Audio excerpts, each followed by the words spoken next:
నా కెమెరా పోయింది సిరీస్లో ఫైనల్కి వస్తాం.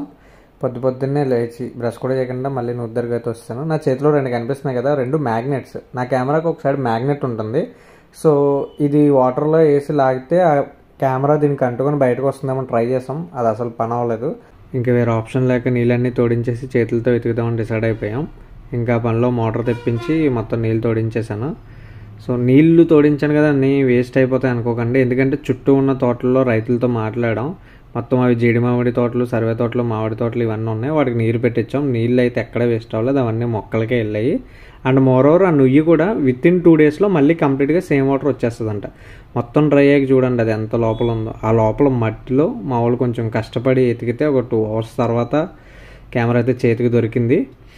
ఫైనల్గా దాన్ని తీసుకొచ్చి అది 24 గంటల వరకు ఆన్ చేయొద్దన్నారు. దాన్ని ఒక న్యూస్ పేపర్లో చుట్టి బియ్యం డబ్బాలో పెట్టి ఇదిగో ఇప్పుడు మీ ముందు చూపిస్తున్నా. ఇది నేనైతే బ్యాటరీ అయితే పోయిందని అయితే ఫిక్స్ అయిపోయాను. బట్ ఇది పనిచేస్తుందో లేదో అని చెప్పేసి ఆన్ చేశాక నిజంగా షాక్ అయ్యాను. ఎందుకంటే అట్లీస్ట్ చిన్న వాటర్ డ్రాప్ కూడా లోపలికి వెళ్ళలేదు. 40,000 పెట్టుకున్న కెమెరాకి ఆ మాత్రం వర్త్ అవుతుంది. సో ఫైనల్గా హ్యాపీ, కెమెరా పనిచేస్తుంది, ఎంతో బాగుంది. ఇక నుంచి అయితే మిస్ అవ్వకుండా మళ్ళీ రెగ్యులర్ వీడియోస్ అయితే చేస్తాను. అంతవరకు మన ఛానల్ని సబ్స్క్రైబ్ చేసుకోండి. Thanks for watching.